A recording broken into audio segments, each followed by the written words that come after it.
এই বাহলুল কত বড় আল্লাহওয়ালা বুজুর্গ।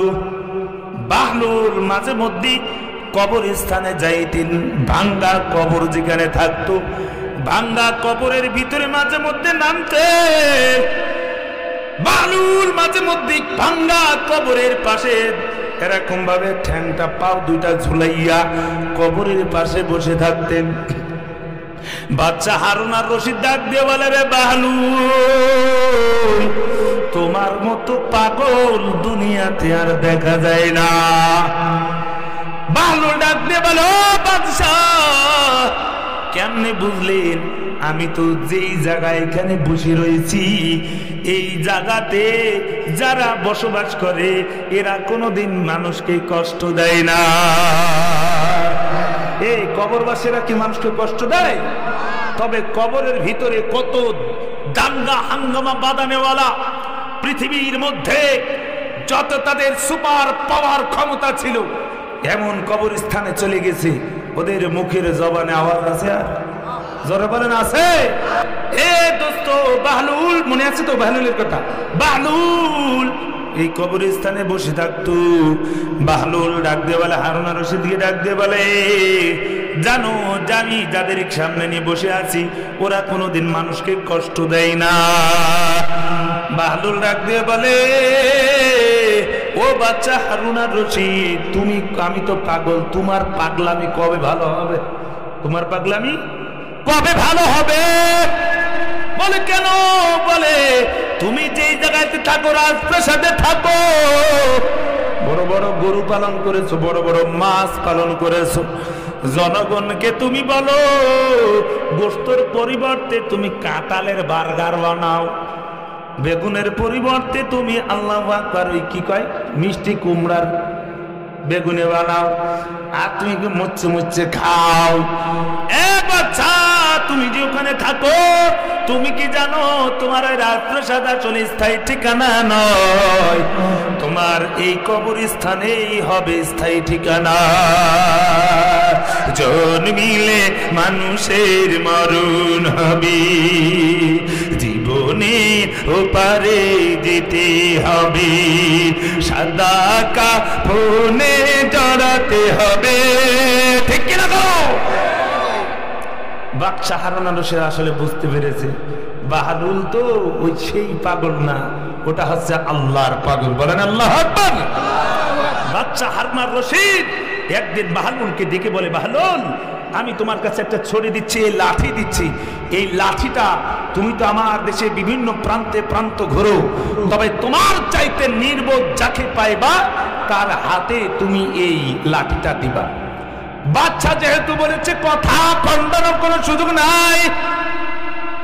আমাদের দেশেও ছিল এমন মানুষ, কিন্তু দোস্ত জবান খুলতে পারে নাই। ঠিক কিনা? মুসলমান বাহলুল রওনা করে গেল বিবির কাছে, যে ইয়া লাঠি ছড়িটা দিছে, লাঠি ছড়িটা দেওয়ার পর এইবার বিবিকে ডাক দিয়ে বলে, লাঠিটা রাখো, সময় হলে কাজে লাগাবো। এইবার একদিন যায়, দুই দিন যায়, মাস গড়ে যায়, বছর খানিক পর বাহলুলের কানের ভিতরে আওয়াজ, বাচ্চা হারুন আর রশিদ অসুস্থ। এইবার আস্তে আস্তে কয় বাচ্চা হারুন আর রশিদের সাথে সাক্ষাৎ করা দরকার। বিবির কাছ থেকে লাঠিটা নিয়ে হাতে করে নিয়া এইবার একটু ভালো পোশাক পরিয়া বাচ্চার দরবারে যে হাজির। বাচ্চার দরবারে যে এদিকে ঘোরাঘুরি করতেছে, কেমনে যাব? যাত্রারে তো নিয়ে রাত দরবারেতে ঢুকাতে দেবেন। এইবার দূর থেকে দেখেছে বাচ্চা, ওই যে বাহলুল, লোকজনদেরকে ডাক দিয়ে বলে, তাড়াতাড়ি বাহলুলকে নিয়ে আসো। বাহলুলকে নিয়ে আসতে কয়, এখন সিঁড়ি বেয়ে যদি আসে, ঘোরায় টুরায় যদি আনে তাহলে একটু দেরি হয়ে যাবে। আগের জামানায় কৃত্রিম একটা লিফট ছিল, লিফট, ওই লিফটটা দড়ি দিয়ে, মনে করেন যে একটা বসাই দিয়ে দড়ি টান দিয়েছে, সাথে সাথে যে ছাড়ে। বাচ্চা হারুন আর রশিদ বাহলুলকে ডাক দিয়ে বলে, বাদশাহ ও বাহলুল, বলো আল্লাহর কাছে কেমনে যাব? তুমি যে আল্লাহর কাছে এত প্রিয় হয়েছো, আল্লাহ নিকটবর্তী হয়েছে, কেমনে? কয় কেমনে বোঝো না? আল্লাহ আমাকে এখানে যেমন ভাবে আনছে এমন ভাবে যেতে হয়। আল্লাহু আকবার। বলে কেমন করে? কয় যে দেখছেন আপনি কৃত্রিম লিফটে আমাকে নিয়ে আসলেন। দোস্ত, বাড়ির কাছে মাহফিল হলে মাহফিলে আসা যায় না। যেমন ভাবে ডাক্তার হইলে ডাক্তারের পোশাক পরলে চিকিৎসা করা যায় না, পুলিশের পোশাক পরলে যেমন পুলিশ হওয়া যায় না, লয়ারের অ্যাডভোকেটের পোশাক পরলে যেমন ওকালতি করা যায় না, বাড়ির কাছে মাহফিল হইলেও মাহফিলে আসা যায় না। এখানে আসতে হলে পছন্দ লাগে কার? আর একটা আওয়াজ করে বলেন, তৌফিক লাগে কার?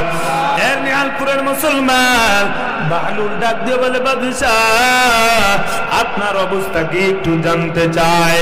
এইবার আল্লাহু আকবার, বাদশাহ ডাক দিয়ে বলে, এ বাহলুল, আমি এক দেশে সফর করার জন্য রওনা হচ্ছি। বাহলুল ডাক দিয়ে বলে, বাদশাহ আপনি যেই দেশে সফরে যান ওই দেশে আগে থেকে রাস্তা বন্ধ হয়, আর্মি, বিজিবি, তারপরে গোয়েন্দা বিভাগের লোক বিদেশ থেকে কুকুর নিয়ে এসে মাটি পরীক্ষা করেন, সিসি ক্যামেরার ব্যবস্থা করা হয়, আপনার জন্য লাল গালিচার ব্যবস্থা করা হয়। যেই রাস্তা দিয়ে যাবেন ওই রাস্তা সকাল থেকে আগে বন্ধ করা হয়। প্রধানমন্ত্রী আসবে, আছে না নাই? গত বছর গোপালগঞ্জে গেলাম প্রোগ্রামে, গেলাম প্রাইভেটে, কিন্তু যাইয়া দেখি রাস্তা বন্ধ, রাস্তায় যাওয়া যাবে না। প্রধানমন্ত্রী আসবে বিকাল 4টায় আসবে, কিন্তু সকাল 12টা থেকে রাস্তা বন্ধ। এরে কলিজার যুবক, আল্লাহ আকবার, দুনিয়ার মানুষের কষ্ট দিছে রাস্তা বন্ধ করে। কয় তুই যে রাস্তা বন্ধ করেছি, আমি আল্লাহ তোর জন্য দুনিয়ার জমিনের রাস্তা বন্ধ করে দিব। বন্ধ করছে কি করে নয়, রাস্তা দিয়ে যেতে পারে না, আকাশ পথে উড়াল দিতে হয়েছে। কথা গান ঠিক কিনা? হ্যাঁ মুসলমান, আল্লাহর গোলাম, আল্লাহ তার বাচ্চা হারুন আর রশিদ এইবার ডাক দিয়ে বলে, না রে বাহলুল, ওই দেশে কোনো আর্মি, বিজিবি, র্যাব, গোয়েন্দা বিভাগের লোক, ওই দেশে কোনো কিছু পাঠানো যায় না, গোয়েন্দা পাঠানো যায় না, সিসি ক্যামেরার ব্যবস্থা করা যায় না। এইবার বাহলুল ডাক দিয়ে বলে, ও বাদশাহ এমন একটা নিরাপত্তাহীনের যাইতেছে, বলেন বাচ্চা তাহলে আপনি ফিরবেন কবে? বাচ্চা বা হারুন আর রশিদ ডাক দিয়ে বলে, রে বাহলুল, এমন একটা দেশে যাইতেছি, ওই দেশে গেলে আর কোনোদিন ফিরা যায় না। হাসির পরে কান্না আছে, দুঃখের পরে সুখ, আধার রাতের শেষে যেমন দেখি চালুর মুখ, ইন্না মা'আল উসরি ইউসরা, নিশ্চয় কষ্টের উপরে শান্তি আছে। কথাটা বলেছেন যিনি, তিনি কে? আর একটা ওয়াজ করে বলেন, তিনি কে? ও মুসলমান, আল্লাহর গোলাম, বাচ্চা হারুন আর রশিদের চোখ বেয়ে পানি ঝরে। হায় হায়, বাহলুল মাজনুন আমার চোখটা খুলে দিয়েছে, আমি যেই দেশে যাইতেছি আর ফেরার সম্ভব হবে না, দুনিয়ার কোনো কিছু কাজে লাগে না, তবে একটা মাত্র জিনিস যদি আমল নিয়ে যাইতে পারে তাহলে কবরে তার সঙ্গের সাথে হবে। ইয়াতবাউল মাইয়িতা সালাসা, তিনটা জিনিস তার সাথে কবর পর্যন্ত যায়। নাম্বার এক, ইয়াতবাউ মালুহু ওয়া আহলুহু, তার পরিবার পরিজন, তার সন্তানেরা তার সাথে কবর পর্যন্ত যায়, তার মালও যায়, কিন্তু আস্তে দুইজনে করে দুইজনে ফিরে আসে। ওই আব্বা মা আবুয়াহিদ, একটা মাত্র জিনিস তার বাকি থাকে, মা মালুহু, তার আমল বাকি থাকে। এনে আলপুরের মুসলমান, কুন্দিপুরের মুসলমান, আজকে আমল করা নিয়তে এরা যারা এখানে বসে যাবে এরাই হলো বুদ্ধিমান, এরা আখিরাতের জন্য আমল গুছাইতেছে। একবার সুবহানাল্লাহ আলহামদুলিল্লাহ আওয়াজ দিবে, সাথে সাথে মালিক আমার আপনার জন্য জান্নাতে একটা আল্লাহ আকবার বৃক্ষ রোপণ করে দেয়। সুবহানাল্লাহি ওয়া বিহামদিহি। এজন্য আপনারা এখানে আসতে পেরে লস করেছেন না লাভ করেছেন? একটু জোরে বলেন, লাভ হলো না লস হলো? লিল্লাহি তাকবীর, নারে তাকবীর, কোরআন সুন্নাহর আলো। বলেন ঘরে বাইরে জ্বালো, পারবো তো ইনশাআল্লাহ? ঘরেও জ্বালাতে হবে, বাইরেও জ্বালাতে পারবো তো ইনশাআল্লাহ? কোরআন সুন্নাহর আলো। যারে ঘরে বাইরে জালো, কোরআন সুন্নাহ যেখানে, মদ গাঁজা যেখানে, এ বাজার ঘাট যেখানে, আল্লাহ তাআলা কবুল করেন, বলেন আমিন। আজকে আলোচনার টপিক একটা ব্যবসা নিয়ে, লম্বা আলোচনা খুব সংক্ষিপ্ত করে নিয়ে আমি বিদায় নেব। প্রধান বক্তার সময়কে ছেড়ে দিতে চাই। রাজি আছেন তো ইনশাআল্লাহ? আল্লাহ তাআলা কবুল করেন, বলেন আমিন। তবে আমার তো একটু খড়ি টড়ি গুছাই দেওয়া লাগবে, ঠিক কিনা? খড়ি টড়িগুলো গুছাই টুছাই দিয়ে এবার বিদায় নেব। আমার ভাই এসে কোরআন হাদিস নামক পোলাও বিরিয়ানি সুন্দর করে রান্না করে আপনাদের খাওয়াই আখের মোনাতে বিদায় দেবে। কিন্তু খড়ি তো আমি যথেষ্ট পাচ্ছি না, এই এলাকায় মনে হয় খড়ি টড়ি একটু কম। আল্লাহ তাআলা কবুল করেন, সবাইকে আসা তৌফিক দান করেন, বলেন আমিন। ব্যবসা কত রকম ব্যবসা করেছে দোস্ত, কত রকম ব্যবসা করে, শশার ব্যবসা করে, ক্ষীরের ব্যবসা, তেলের ব্যবসা, ঝাল পেঁয়াজের ব্যবসা, কেউ আবার রাজনৈতিক ব্যবসা করে আছে না নাই? এরা রাজনৈতিক ব্যবসা করেছে, কিন্তু ওই ব্যবসার মধ্যে লস আছে না নাই? সর্বোচ্চ বাংলার জমিনে ব্যবসা করেছেন 16 বছর। কয় বছর? 16 বছর ব্যবসা, 16 বছর গরু। তারপরে সব চাটি পাটি বিছেনে খাতা, রান্না করা ভাত ফালাই ধুইয়া শাড়ি কাপড় ফেলে দিয়ে দৌড় মারতে, ঠিক কিনা? জোরে বলেন। এজন্য যে ব্যবসায় লস আছে ওই ব্যবসা আমরা করতে রাজি না, ঠিক আছে? এমন একটা ব্যবসা দিয়ে যাব যেই ব্যবসা কোনোদিন লস হবে না, কোনোদিন চিটামাটি ফেলেছি, রান্না করা ভাত ফেলেছি, পালানো লাগবে, জোরে বানানো লাগবে। ব্যবসার পুঁজি নেন, এই ব্যবসার পুঁজি দিয়েছেন আমার আসমানের মালিক। সূরা ফাতির, কি নাম বললাম? ফাতির। ফাতির মানে স্রষ্টা। ফাতির মানে কি? স্রষ্টা। আমাদের সৃষ্টি করেছেন কি? আরো জোরে বলে, আমাদের সৃষ্টি করেছেন কে? আল্লাহ তো সৃষ্টি করে শেষ নাই। আল্লাহ তাআলা সৃষ্টি করে যখন যা কিছু প্রয়োজন, সব প্রয়োজন মিটাই দেন যিনি, তিনি কে? তুমি মিটাও সকল চাওয়া, দুদিন আগে পরে তোমার কাছে সকল পাওয়া, সবই তোমার তরে। লিল্লাহি তাকবীর। আসেন, 1 নম্বর পুঁজি, ইন্নাল্লাযিনা ইয়াতলুনা কিতাবাল্লাহ, যারা আল্লাহ তাআলার কালাম তেলাওয়াত করে। আমাদের দেশের মানুষ কোরআন তেলাওয়াত বেশি করে না, বেশি ফেসবুক ইউটিউব এগুলো চালায়? হ্যাঁ যুবক, কও না কি চালায়? ফেসবুক ইউটিউব ইন্টারনেট আর গান শোনে, আছে না নাই? হ্যাঁ, আমার সুযোগ নাই, সময় নাই। তবে আমাদেরকে যদি ব্যবসা ভালোভাবে করতে চাই তাহলে 1 নম্বর পুঁজি লাগবে মালিকের কালাম। মুসলমান আল্লাহর গোলাম, আল্লাহ পাক রব্বুল আলামিন বলেন, ওয়া নুনাজ্জিলু মিনাল কুরআনি মা হুয়া শিফাউ ওয়া রাহমাতুল লিল মুমিনিন।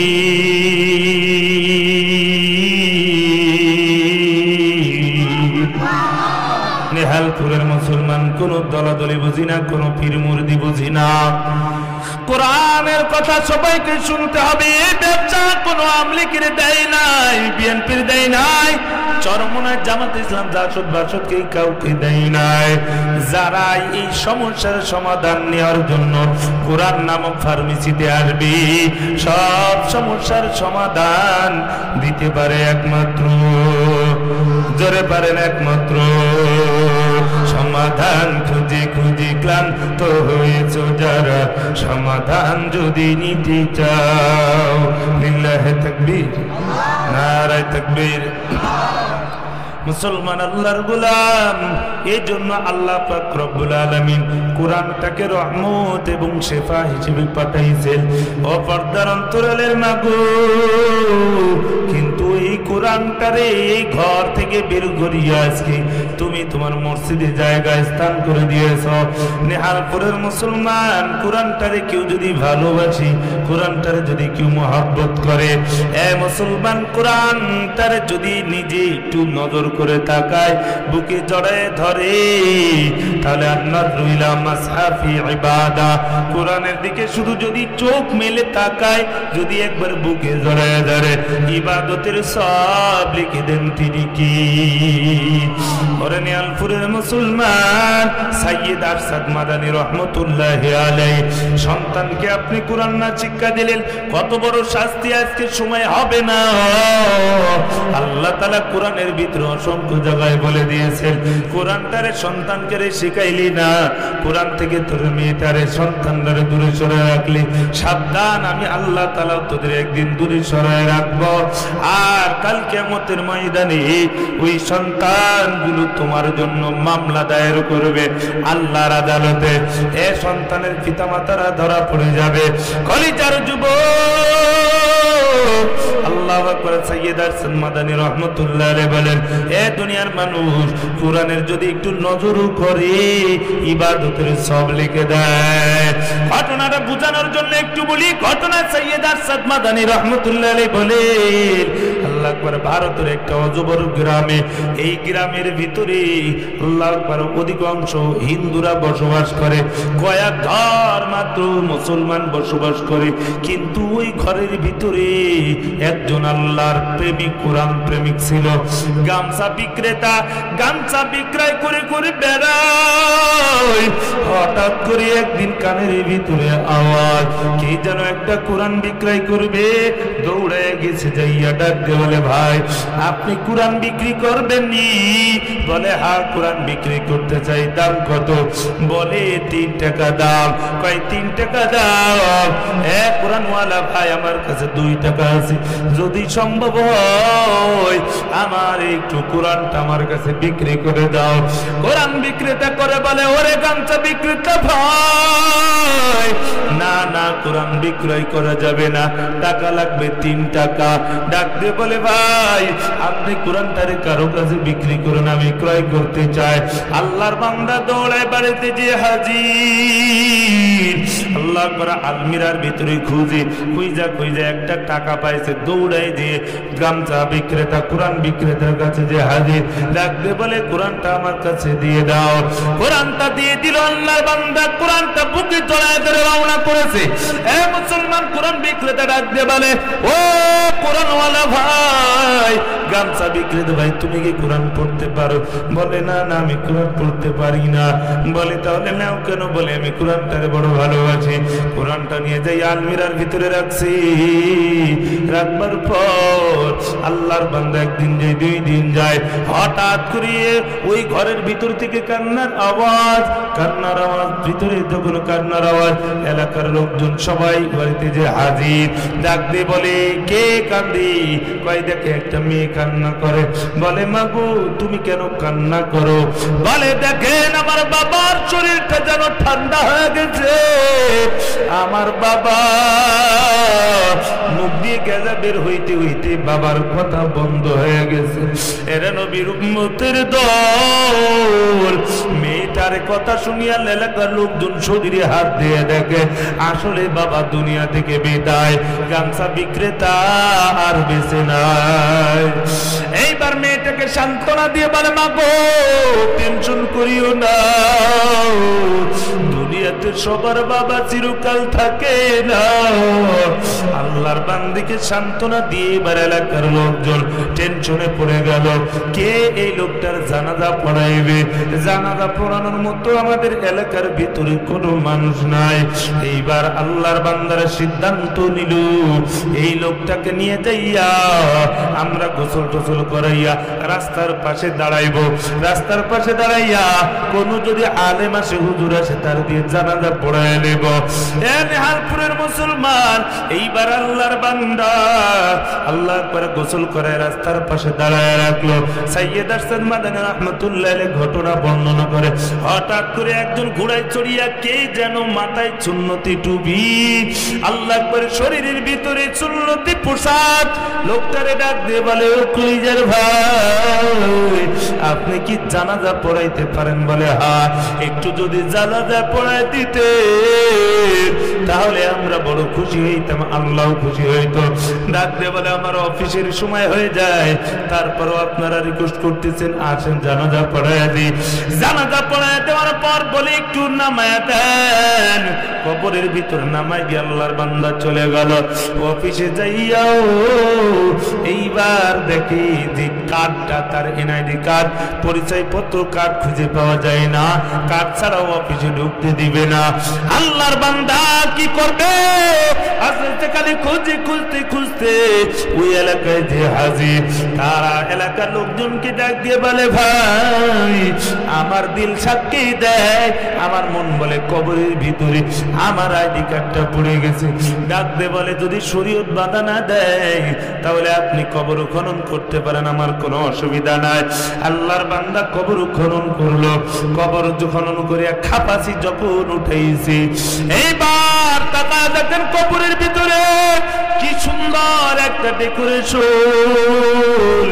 দুনিয়ার কোন ডেকোরেশন নাই, এটা হলো জান্নাতের ডেকোরেশন। আল্লাহর বান্দা এইবার চাকরির কথা ভুলে গেছি, মনে মনে চিন্তা করে, এই কবরে তো আমাকেও যাইতে হবে, কবরের ভিতরে আমাকেও যাইতে হবে। আমার চাকরি দেখবে না, ক্ষেত খামার দেখবে না, আমার টাকা পয়সা দেখবে না। আমি মারা যাওয়ার পর আমার সন্তানেরাই আমার লাশটা বহন করিয়া কবরের ভিতরে নামায় রাখবে। এই চিন্তায় বিভোর। আমাকেও কবরটা সাজাইতে হবে, তার কারণ কবর ইন্নাল আবরার লাফি নাঈম ওয়া ইন্নাল ফুজ্জার লাফি জাহিম। কবর নেকামলওয়ালার জন্য জান্নাত, গুনাহগারের জন্য জাহান্নাম। নেকামলওয়ালার জন্য জান্নাত, গুনাহগারের জন্য জাহান্নাম। আল্লাহর বান্দা টেনশনে পড়ে গেল, কি আমল করতো, একটু তথ্য সংগ্রহ করা দরকার। এইবার আল্লাহর বান্দা যাইয়ে বলে, এই বাড়িতে কে আছে, সদস্যরা কে আছে, সন্তান কে আছে? একদিকে বলে একটা মাত্র মেয়ে আছে। মেয়েটারে ডাক দিয়ে বলে, মা গো, বলো তোমার আব্বা কি আমল করতো? এরে নবীর উম্মতের দল, আমরা তো কি আমল করতো এটা খুঁজি না। কেমনে সে কোটিপতি হইল, 2 তলার মালিক কেমনে হইল, ব্যাংক ব্যালেন্স কেমনে করলো, এইটা পরস্পর জিজ্ঞাসা করি। কিসের ব্যবসা করে, কোন ফসলটা সে ভালো ফলায়, তার কাছে পরামর্শ নিতে যায়। কিন্তু তাকায় দেখেন কবরটা সাজানোর জন্য আল্লাহর বান্দা কি আমল করতো এইটা খোঁজ নেওয়ার জন্য গেছে। যাইয়া বলে, এবার আমার আব্বা কি আমল করতো আমার জানা নাই, তবে রাতের বেলায় মাঝে মধ্যে গুনগুন গুনগুন করে কান্না করতো। আর ওই যে একটা কোরআন, এই কোরআনটা নিয়া আমার বাবা মাঝে মধ্যে এরকম অক্ষর, কালো কালো অক্ষর গুলো হাত বুলাইতো আর কান্না করে করে বলতো, এ ভি মেরা মা, এ ভি মেরা মাওলা কা কালাম হ্যায়, হাযা কালামু রব্বি। কান্না করে বলতো, এটা আমার আল্লাহর কালাম, এটা আমার রবের কালাম। ও মালিক, আপনি যা বলেছেন সব সত্য। ওগো আসমানের মালিক, আপনি যা বলেছেন সত্য, তবে মালিক আমি পড়তে পারি না, আমি বুবা, আমি আপনার কালাম পড়তে পারি না আল্লাহ। এই বলে বলে কান্না করতো। চাকরির আল্লাহর বান্দা চোখের পানি ছেড়ে দিয়ে কান্নার আওয়াজ।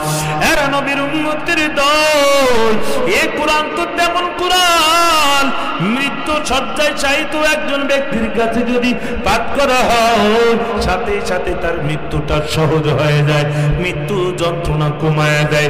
কেউ যদি রিজিকের আল্লাহ আকবার সমস্যার সমাধান নিতে চায়, সূরা ওয়াকিয়া পাঠ করে নেয়। আল্লাহর নবী বলেন, ওই বান্দার কোনোদিন ক্ষুধা থাকবে না, তার রিজিকের ব্যবস্থা করে দিবেন যিনি, তিনি কে?